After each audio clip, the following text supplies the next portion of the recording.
माँ जी जल्दी चलिए, देखिए आपके घर के बाहर एम्बुलेंस आई है।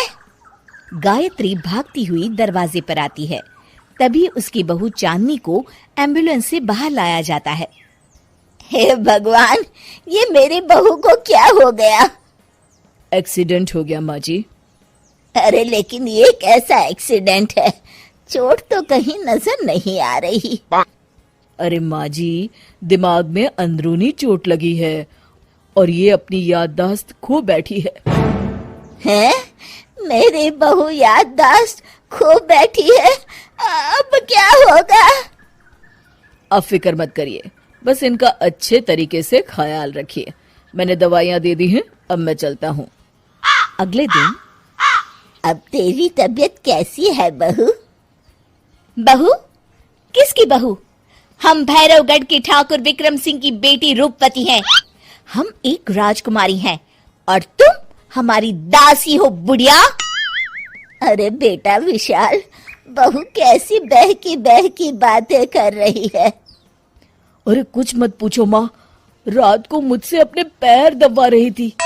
सर पर चोट लगने की वजह से इसका दिमाग पूरी तरह खराब हो गया है और ये अपने आप को राजकुमारी समझ रही है। तभी वहां चांदनी आ जाती है। तुम दोनों यहाँ क्या खुसुर फुसुर कर रहे हो? कहीं तुम दोनों मिलकर हमारे खिलाफ कोई षड्यंत्र तो नहीं रच रहे हो? हम तुम्हारा सर तलवार से उड़वा देंगे, समझे? अरे नहीं नहीं राजकुमारी जी, हम तो आपके सेवक हैं। भला हमारी इतनी हिम्मत? कहिए, आपने यहाँ हॉल में आने का कष्ट कैसे किया? हमें बहुत भूख लगी है। ए दासी, जल्दी से हमारे लिए भोजन का प्रबंध करो। आज हम शाही कबाब खाएंगे। विशाल अपनी माँ को चांदनी की बात मानने के लिए इशारा करता है।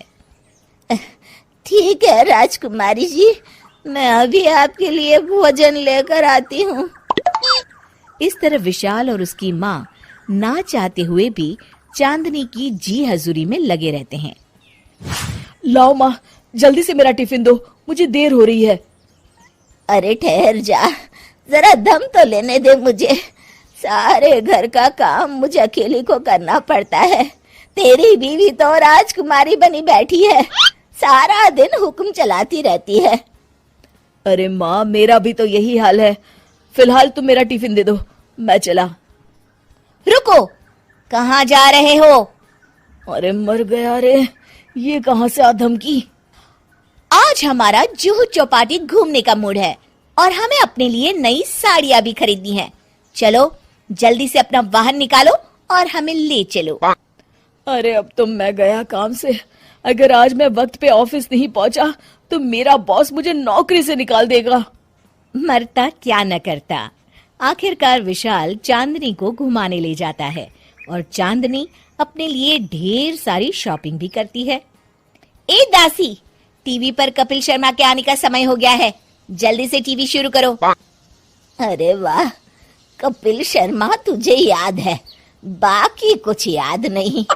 बहू तू तो बड़ी चालू लगती है, अपने फायदे की हर चीज तुझे याद रहती है।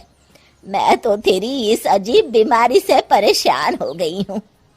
अगले दिन, अरे डॉक्टर साहब, आप इतने दिन से मेरी बहू का इलाज कर रहे हैं, लेकिन उसकी बीमारी तो सुधरने के बजाय और बढ़ती जा रही है। अरे माँ जी, ये दिमागी बीमारी है। बेचारी की याददाश्त चली गई है, वापस आने में थोड़ा वक्त तो लगेगा ही ना। गायत्री डॉक्टर से बात कर ही रही होती है कि तभी उसकी पुरानी सहेली शीला वहां आ जाती है। शीला को देख अचानक डॉक्टर घबरा जाते हैं। अच्छा माँ जी, मुझे एक मरीज को अर्जेंट देखने जाना है, मैं चलता हूँ। ये कौन था? अरे अब क्या बताऊं शीला, एक एक्सीडेंट भी मेरी बहू की याददाश्त चली गई है। ये डॉक्टर उसका इलाज कर रहा है। ये डॉक्टर कब से बन गया? अरे ये तो चमन पान वाले का लड़का है, सारा दिन नौटंकी करता रहता है। अच्छा तो ये बात है, अब मैं समझी। मेरी बहू और ये पान वाले का लड़का दोनों मिलकर मुझे बेवकूफ बना रहे थे। चल तू मेरे साथ। गायत्री शीला को एक बड़ा सा डंडा हाथ में देकर अपनी बहू चांदनी के कमरे में ले जाती है। बहू, ये मेरी सहेली है, एक डॉक्टर है। इसने तेरे जैसे न जाने कितनों का इलाज 2 मिनट में कर दिया है। इसका कहना है कि सर पर जहाँ चोट लगी हो, अगर उसी जगह दोबारा किसी बड़े डंडे से जोर से मारा जाए तो मरीज की याददाश्त वापस आ जाती है। देख, हम डंडा भी लाए हैं। अपनी सास की बातें सुनकर और हाथ में बड़ा डंडा देख चांदनी घबरा जाती है।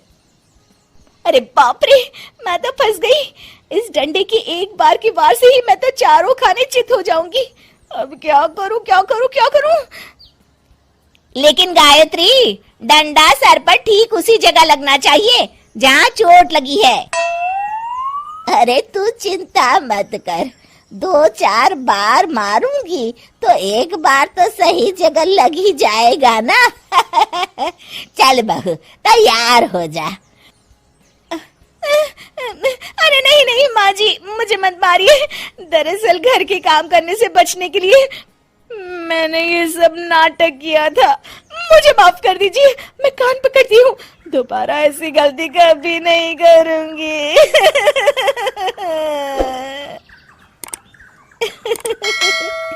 क्यों दोस्तों, कहानी कैसी लगी हमें जरूर बताइएगा।